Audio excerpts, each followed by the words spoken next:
தமிழா பார்வையாளர்களுக்கு வணக்கம். தமிழ்நாட்டில் நீட்டுக்கு எதிராக திரைப்பட நடிகர் நடிகைகளெல்லாம் களமிறக்கப்பட்டிருக்கிறார்கள் திமுகவால். இவர்களுக்கு இந்த நீட் தேர்வு பற்றி குறைந்தபட்சம் அடிப்படை அறிவு கூட இவர்களுக்கு கிடையாது. நீட்டை எதிர்த்து போராடி நீட்டை ரத்து செய்யவும் முடியாது. மத்திய அரசாங்கம் கொள்கை முடிவாக இந்தியாவில் இருக்கக்கூடிய 25 லட்சம் மாணவர்களுக்கு ஒரு பொது தேர்வை முடிவு செய்து காஷ்மீரிலிருந்து கன்னியாகுமரி வரை நீட் தேர்வு இல்லாமல் மருத்துவ கல்வி பயில முடியாது என்று சட்டம் இயற்றப்பட்டு விட்டது. இது நாடாளுமன்ற மேலவை, கீழவை, குடியரசுத் தலைவர், பிரதமர் அலுவலகம், இப்படி இந்த கல்வி வியாபாரத்தை இவர்கள் இந்திய அளவு பொதுமைப்படுத்தி விட்டார்கள். திமுக நீட்டை எதிர்க்கிறோம் என்று நடிக்கிறதே தவிர நீட்டுக்காக தீர்மானம் கொண்டு வந்த பொழுது நாடாளுமன்றத்திலே திமுக உறுப்பினர்களும் நீட்டை ஆதரித்து வாக்களித்தவர்கள் தான். நீட்டை எதிர்த்து நாடாளுமன்ற இரு அவைகளிலும் திமுக எத்தனை போராட்டங்களை நடத்தியது, இந்தியா முழுக்க எதிர்க்கட்சிகளை ஒன்றிணைத்து நாடாளுமன்றத்தை எத்தனை முறை முடக்கியது. இப்பொழுது கருணாநிதி ஏமாற்றி, ஸ்டாலின் ஏமாற்றி, உதயநிதி ஏமாற்றி, இன்பநிதி நீட்டுக்கு போராடுகிற தேவை ஏற்பட்டிருக்கு. திமுகவை சேர்ந்த ஜெகத் ரட்சகன் நீட்டை எதிர்ப்பதற்கு எத்தனை முறை குரல் கொடுத்தார்? இல்லை. பள்ளியில் மாணவர்கள் வாங்குகிற அந்த மதிப்பெண் அடிப்படையில் தான் மருத்துவ கல்லூரி இடம் ஒதுக்கப்பட்டது.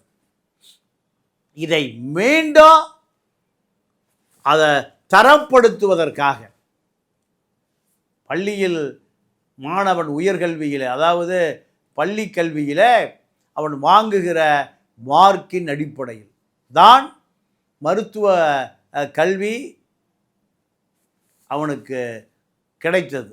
இதை நீட்டாக மாற்றி நீங்கள் சாதாரண ஆரம்ப பள்ளிக்கூடத்தில் படித்தவன், உயர்நிலை பள்ளியில் படித்தவன் மருத்துவராகிவிடக்கூடாது என்பதற்காக இந்த நீட் தேர்வு சிபிஎஸ்இ படிக்கிற மாணவர்கள் மாணவிகள் மட்டுமே மருத்துவராக்கப்பட வேண்டும்.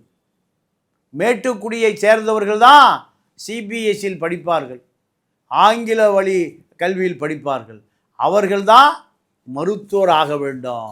அப்போ இவர்களுக்காக பார்ப்பன கும்பல்களால், பனியா கும்பல்களால், ஆர்எஸ்எஸ் கும்பல்களால், பாஜகவால் திட்டமிடப்பட்டு பள்ளி கல்லூரியில் வருகிற ஒடுக்கப்பட்ட சமூகம், தாழ்த்தப்பட்ட சமூகம் மருத்துவராகிவிடக்கூடாது என்பதற்காக குருமூர்த்திக்கு பிறந்தவர்கள் அத்தனை பேரும் இதை ஆதரிக்கிறார்.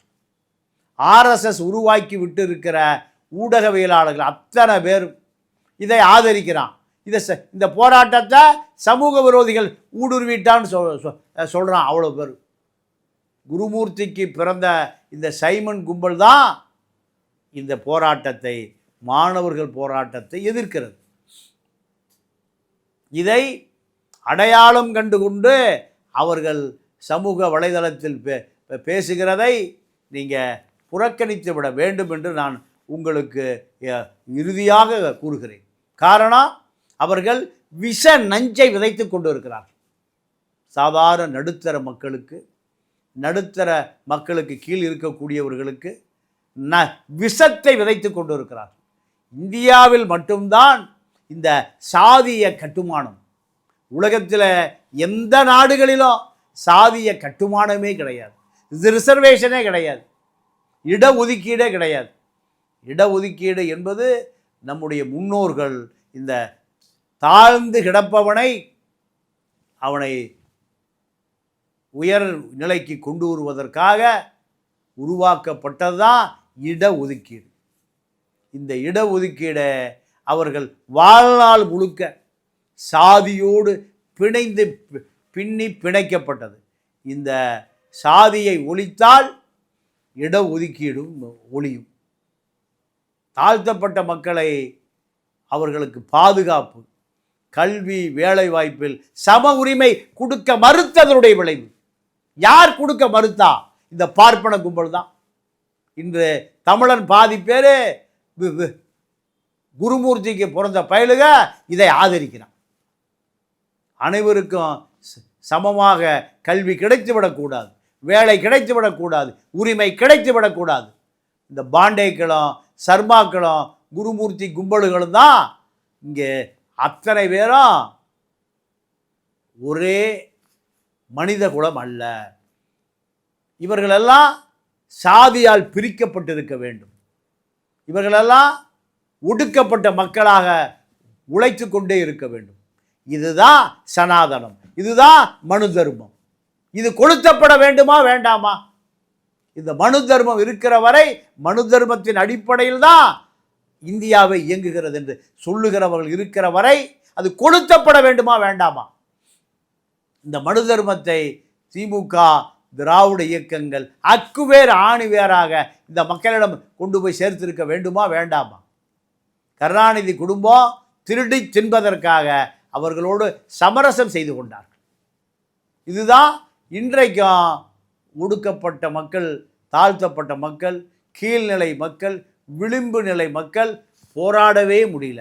அவர்கள் மருத்துவராகி வந்துவிடக்கூடாது என்று ஆர்எஸ்எஸ் பார்ப்பன பனியா கும்பல் போடுகிற அந்த இருட்டு சட்டம்தான், கருப்பு சட்டம்தான் நீட் தேர்வு.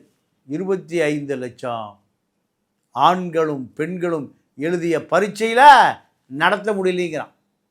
25 லட்சம் பேர் எழுதுகிற ஒரு பரீட்சையை நடத்த முடியலனா இது ஒரு நாடா? இந்த நாட்டில் மக்கள் வாழுகிற இது ஒரு காடா? காரணம், எங்கு திரும்பினாலும் இந்த பார்ப்பன பனியா கும்பல் ஏதோ ஒரு வகையில் இந்த மக்களை சாதியாக பிரிக்கப்பட்டு இந்த சனாதனம், மனு தர்மம் இதன் அடிப்படையில் தான் ஆட்சி செய்ய வேண்டும் என்று விரும்புகிறது.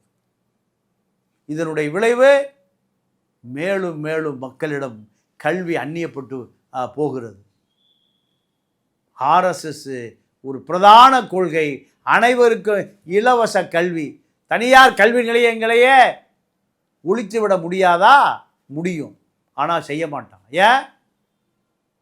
மேட்டுக்குடி படிப்பதற்கு தனியார் பள்ளிகள் தேவை, தாழ்த்தப்பட்ட குடி படிப்பதற்கு அரசு பள்ளி போதும், இன்டர்நேஷனல் ஸ்கூல். இப்படி வசதி படைத்தவர்களுக்கு உயர்கல்வி, வசதி இல்லாதவர்களுக்கு சத்துணவு சாப்பாடு. பள்ளிக்கூடத்துக்கு போகிற பொழுது சாப்பாட்டு தட்டையும் ஈயத்தட்டையும் போட்டு அனுப்புகிற கல்வி முறையை இந்த சனாதனம் இறுக பிடித்து கொண்டிருக்கிறது. அதுதான் இந்த நீட் தேர்வு ஒழிக்கப்பட வேண்டும் என்ற கொள்கை. இது திமுக ஊறுகாயை போல தொட்டுக்கும், அப்பப்போ தொட்டுக்கும். ரஞ்சித்தை வைத்து தொட வைக்கும், வெற்றிமாறனை வைத்து தொட வைக்கும், மாரி செல்வராஜை வைத்து தொட வைக்கும். இவர்களுக்கு நோக்கமே அல்ல. இந்த திராவிட முன்னேற்ற கழகம், திராவிட இயக்கம் ஒழிக்கப்பட வேண்டிய இயக்கம். இவர்கள் ஒழிந்தால் மட்டும்தான் இங்கு ஜனநாயகம் மலரும். ஜனநாயகம் பூக்க வேண்டுமென்றால் திராவிட இயக்கத்தினுடைய அடி வேரிலே அமிலத்தை ஊற்ற வேண்டும், நுண்ணுயிர்களை கூட கொண்டு விட வேண்டும். காரணம், அண்ணாவும் கருணாநிதியும் இந்த மக்களுக்கு தவறுதலாக இந்த தவறுகளை தவறு இல்லாமல் இந்த மக்கள் ஏற்றுக்கொள்ளக்கூடிய மனநிலைக்கு 8 கோடி பேரையும் கொண்டு வந்து விட்டார். இதில் 1%, 8 லட்சம் பேர் தான் சுயமரியாதையோடு வாழ்வது எப்படி என்று தேடிக்கொண்டிருக்கிறோம். இதனுடைய விளைவு இன்றைக்கு அடிப்படை கல்வி, நீட் தேர்வு கல்லூரிகள், மருத்துவக் கல்லூரிகளை நடத்துவதே திமுகவை சேர்ந்தவர்கள் தான். இந்த திமுகவை சார்ந்தவர்கள் அத்தனை பேரும் இந்த நீட் தேர்வு எதிர்க்கப்பட வேண்டும் என்று இவர்கள் சொல்லுவதே சம்பிரதாயத்துக்காக. இப்போ விஜயை எதிர்க்க வேண்டும் என்று சொல்லுவதோ சம்பிரதாயத்துக்காகத்தானே தவிர இவர்கள் ஒட்டுமொத்தமாக இந்தியாவில் இருக்கக்கூடிய எதிர்க்கட்சிகளை ஒன்றிணைத்து அவர்கள் மாநிலங்களில் நீட்டை ஒழிக்க வேண்டும் என்று, நீட்டுக்கு எதிராக இந்தியா முழுமைக்கும் சக்திகள் ஒருங்கிணைக்கப்படாமல் திமுக பாஜகவுடைய கோபத்தை எப்படியா தனித்து கொண்டு தங்களுடைய கோடிகள் அடித்த கொள்ளையை மக்களுக்கு தெரியாமல் பார்த்து கொள்வதுதான் இவர்களுடைய பிரதான வேலையாக மாறி போய்விட்டது. ஆகையால் தமிழர்களே, திமுகவை நம்பி இனியும் ஏமாற வேண்டாம். திமுக ஏமாற்றுவதற்காகவே உருவாக்கப்பட்ட கட்சி, ஏமாற்றுபவர்களாலே கட்டமைக்கப்பட்ட கட்சி. கொள்ளையடிப்பது, கோடிகளை குவிப்பது, அதிகாரிகள் ஊழல்வாதிகளாக அரசியல்வாதிகளும் கைகோர்த்து கொள்வது, இப்படி ஒரு கட்டமைப்பை உருவாக்கியது தான் இந்த திருட்டு முன்னேற்ற கழகம். ஆகையால் தமிழர்கள் திராவிட இயக்கங்களை ஒழித்து ஒரு புதிய சக்தியை உருவாக்க வேண்டிய தேவை இருக்கிறது. அந்த தேவை ஒவ்வொரு தமிழர்களிடமும் அது கொழுந்து விட்டு எரியப்பட வேண்டும். திராவிட இயக்கத்தினுடைய ஆட்சிதான் இப்பொழுதும் நடந்து கொண்டிருக்கிறது. தாவேகா ஆட்சி அல்ல. தாவேகா ஆட்சி என்று நாம் பெருமைப்பட்டு கொண்டாலும் திமுகவை சார்ந்த எடப்பாடியிடம் இருந்த, ஸ்டாலினிடம் இருந்த, விஜயிடம் இருக்க போகிற அதிகாரிகள் தான் ஆட்சி செய்கிறார்கள். இவர்கள் ஊழலை ஒரு காலம் எதிர்க்க மாட்டார்கள். ஊழல் செய்வதற்காக உடன்பாடாக இருந்தவர்கள் தான் இந்த அதிகாரிகள். ஊழலை எதிர்த்த ஒரு அதிகாரிகளை கூட பார்க்க முடியவில்லை. ஊழல் செய்து கோடி கோடியாக குவித்த இந்த அதிகாரிகள் தான் விஜய் ஆட்சியிலும் தொடர்கிறார்கள், தாவேகா ஆட்சியிலும் தொடர்கிறார்கள். ஆட்சி தாவேகாவாக இருக்கலாம், ஊழல் ஆட்சி அதிகாரிகளை ஒன்றும் செய்துவிட முடியவில்லை. அதிகாரத்தில் அவர்கள்தான் இருக்கிறார்கள். எந்த துறையில் போனாலும் அதிமுக, திமுக ஊழல் செய்து கோடிகளை குவித்த அமைச்சர்களுக்கும் முதலமைச்சர் அலுவலகத்துக்கும் அதிகாரிகளும் மக்கள் வரிப்பணத்தை கோடி கோடியாக கொள்ளையடித்த இந்த நபர்கள்தான் தாவேகா ஆட்சியும் நடத்துகிறார். பெருமாள் ராஜ், கனகராஜ், 2 அதிகாரிகள் 5000 கோடியை வைத்திருக்கிறார்கள் என்று சொன்னால் ஆப்பிரிக்காவில் தங்கச் சுரங்கங்களை நடத்துகிறார்கள். இலங்கையில் புதிய துறைமுகத்தை கட்டுகிறார்கள். தமிழ்நாட்டிலிருந்து திருடி கொண்டு போன, கொள்ளையடித்து கொண்டு போன இந்த அதிகாரிகள் தான் பல கோடிகளை உலகம் முழுக்க கார்ப்பரேட் நிறுவனங்களாக உயர்ந்திருக்கிறார்கள். தமிழ் இளைஞர்களே, தமிழர்களே, 234 தொகுதிகளிலும் தகுதி வாய்ந்த நிருபர்கள் தேவை. இந்த நிருபர்கள் அந்த 234 தொகுதிகளிலும் நடக்கிற ஊழல், லஞ்சம், லாவண்யம், இப்படி அத்தனையும் தோண்டி எடுக்கக்கூடிய நேர்மையான நிருபர்கள், தியாகம் செய்யக்கூடிய நிருபர்கள், மக்களை நேசிக்கிற நிருபர்கள் தேவை. என்னை தொடர்பு கொள்ளுங்கள். நன்றி, வணக்கம்.